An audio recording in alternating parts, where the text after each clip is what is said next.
Shall we have breakfast together? Halo, perkenalkan, nama saya Saliska Aulia Hafadila dari kelas 1D Agroteknologi Universitas Sina Perbangsa Karawang. Dalam video ini, saya akan membahas mengenai evolusi tumbuhan dan hewan dengan dosen pengampu mata kuliah biologi dan klasifikasi tanaman, yaitu Bapak Nur Cahyo Widyadaru Saputro, SSIM, SC. Sebelumnya, kalian tahu tidak sih apa itu evolusi? Yuk disimak penjelasannya. Evolusi adalah perubahan atau perkembangan makhluk hidup secara bertahap dalam jangka waktu yang lama dari bentuk sederhana menuju bentuk yang kompleks.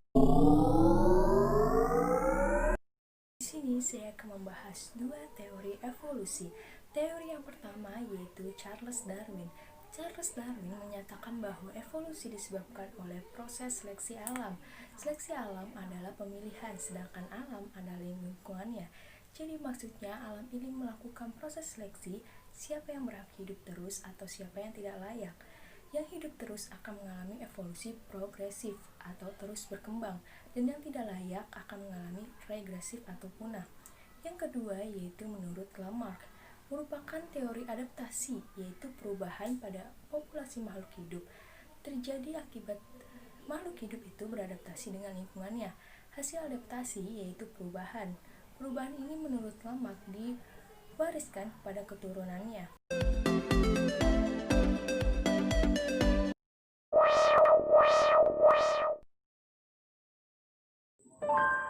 Tumbuhan adalah eukariota multiseluler yang bersifat autotrof fotosintetik. Sel-sel tumbuhan memiliki dinding sel yang terbuat dari selulosa, dan tumbuhan menyimpan kelebihan karbohidratnya dalam bentuk pati. Akan tetapi, karakteristik yang sama juga dimiliki oleh alga. Bahkan, tumbuhan memiliki lebih banyak karakteristik yang sama dengan kerabat terdekat tumbuhan dari kelompok alga, yaitu alga hijau.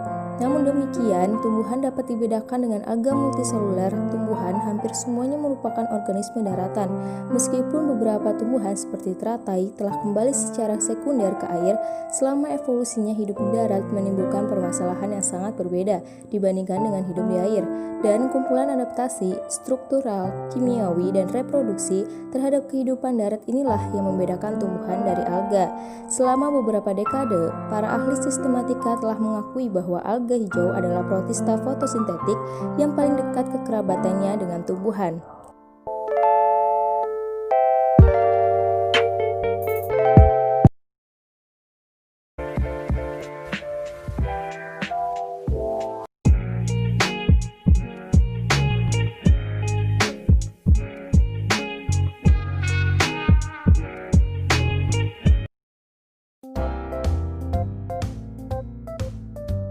Periode pertama evolusi yaitu selama masa Ordovisian zaman Paleozoikum sekitar 475 juta silam.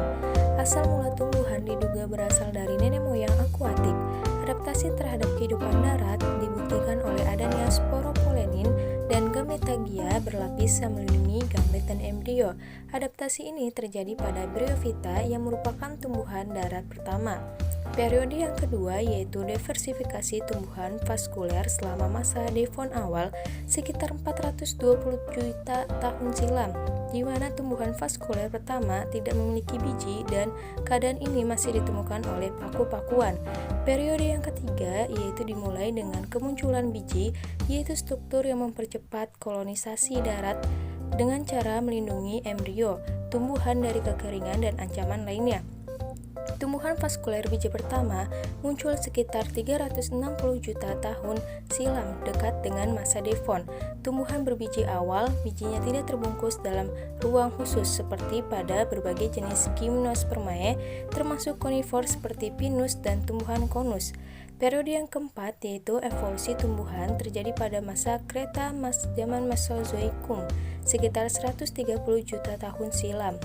Periode ini ditandai dengan kemunculan tumbuhan berbunga yang memiliki struktur reproduksi yang agak rumit di mana biji dilindungi oleh ruang yang disebut ovarium. Studi evolusi tumbuhan didasarkan pada kesamaan bukti dan pada umumnya memiliki keterbatasan yang secara umum hampir sama dengan studi evolusi pada hewan, yaitu adanya kenyataan berikut ini. Yang pertama yaitu tumbuhan tinggi tidak dapat berpindah tempat sehingga kecil kemungkinan terjadinya fosilisasi apabila tumbuh di tempat yang tidak memungkinkan terjadinya proses fosilisasi.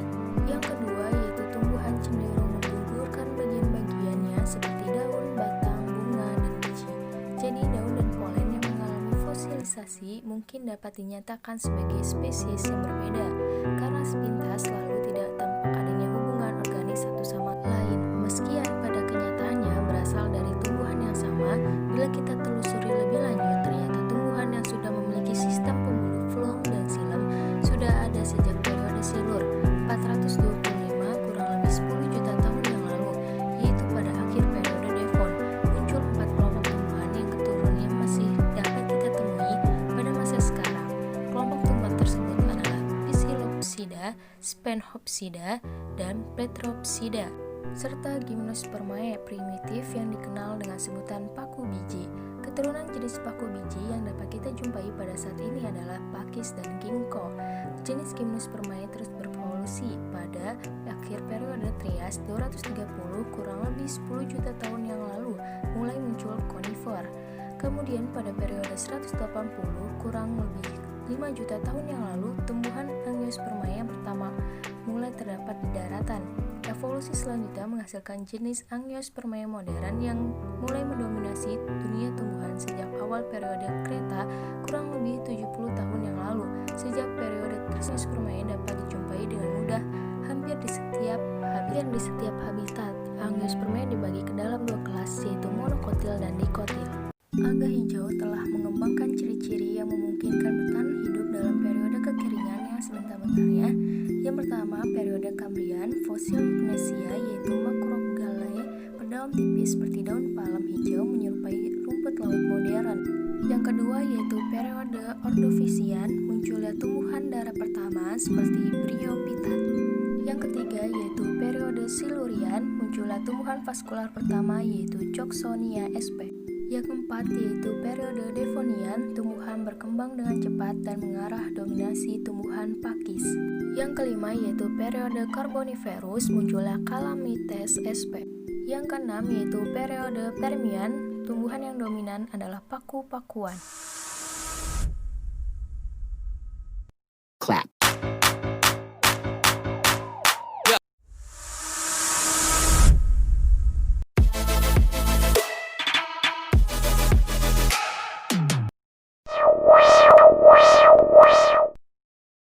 Yang pertama yaitu Gymnospermae. Gymnospermae kemungkinan keturunan dari Progymnospermae, suatu kelompok tumbuhan pada masa Devon. Progymnospermae pada mulanya adalah tumbuhan tak berbiji, akan tetapi pada akhir masa Devon biji telah dievolusikan. Gymnospermae mulai berkembang pada zaman Mesozoikum. Contoh tumbuhan bersifat heterospora adalah Lycopsida atau disebut juga paku rambut atau paku kawat. Yang kedua yaitu Angiospermae. Nenek moyang Angiospermae masih belum dipastikan, tetapi baru-baru ini analisis kladistik pada ciri homolog menunjukkan Gymnospermae dari divisi Gymnotipita sebagai kerabat hidup yang terdekat dari tumbuhan berbunga. Fosil tertua yang diterima sebagai Angiospermae ditemukan pada batuan awal masa Cretaceous tumbuhan berbunga yang berusia sekitar 130 juta tahun.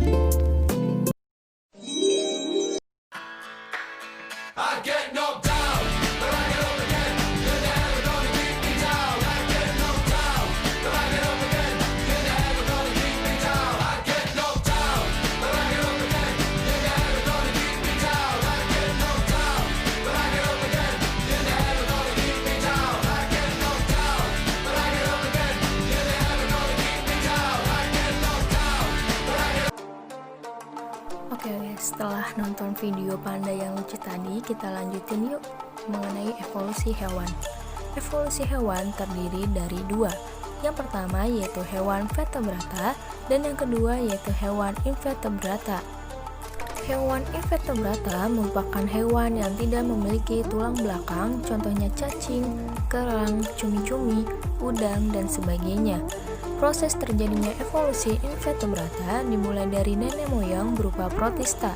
Semua hewan yang tidak memiliki tulang belakang dikelompokkan dalam invertebrata. Salah satunya, kerang merupakan kelompok invertebrata yang hidup sejak ribuan tahun yang lalu dan masih ada hingga saat ini. Kerang masuk ke dalam filum Mollusca. Filum Mollusca memiliki tubuh lunak, simetri bilateral dan tidak berruas-ruas. Memiliki mantel yang dapat membuat cangkang dari bahan CaCO3 dan kelenjar lendir. Selanjutnya yaitu evolusi hewan vertebrata. Hewan vertebrata merupakan hewan yang memiliki tulang belakang. Proses terjadinya evolusi vertebrata berasal dari nenek moyang Echinodermata. Echinodermata akan berkembang menjadi Echinodermata modern yang ada sekarang saat ini. Misalnya bintang laut, bulu babi, Hemicordate, dan Chordata, dan lain sebagainya. Selanjutnya yaitu ada evolusi mamalia. Mamalia pertama timbul pada akhir periode Trias dari moyangnya yaitu Therapsida. Evolusi mamalia berlangsung melalui beberapa jalur, yaitu yang pertama monotremata, yaitu mamalia bertelur, contohnya Platypus. Yang kedua marsupiala, yaitu mamalia berkantung. Yang ketiga yaitu mamalia berplasenta. Masing-masing dibedakan dari cara merawat anak selama perkembangan embrio. Salah satu contoh hewan dari mamalia yang mengalami evolusi adalah gajah. Nah, di sini ada proses terjadinya evolusi gajah. Evolusi gajah diperkirakan dari nenek moyangnya yaitu mastodon yang hidup pada zaman Paleocen yang mengalami proses evolusi hingga menjadi gajah modern yang ada pada saat ini. Bukti evolusi gajah, yang pertama ada variasi, yang kedua ada domestikasi, ketiga ada bukti paleontologi atau fosil, yang keempat ada homologi organ, yang kelima ada embriologi perbandingan. Dan spesies gajah yang ditemukan yaitu pertama gajah hutan Afrika, yang kedua ada gajah savana Afrika, yang ketiga ada gajah Asia.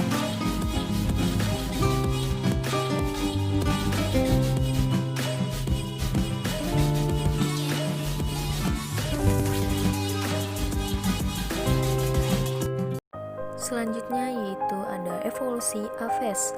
Kelompok reptil diduga merupakan nenek moyang Aves, yaitu Pterosaurus. Hal ini karena Pterosaurus memiliki kemampuan untuk terbang. Pterosaurus merupakan reptil terbang yang mengembangkan kulit terbang berupa membran yang dapat diterentang atau terlipat pada tungkai dan tungkai belakangnya. Dan proses perkembangan evolusi Aves yang pertama yaitu fosil Sinosauropteryx ditemukan di Cina pada tahun 1996, kedua fosil Velociraptor, ketiga fosil Urlandia ditemukan di daerah Patagonia, keempat fosil Archaeopteryx, kelima fosil keenam fosil Corvus atau biasa disebut dengan gagak yang merupakan bulu pertama yang memiliki sayap modern.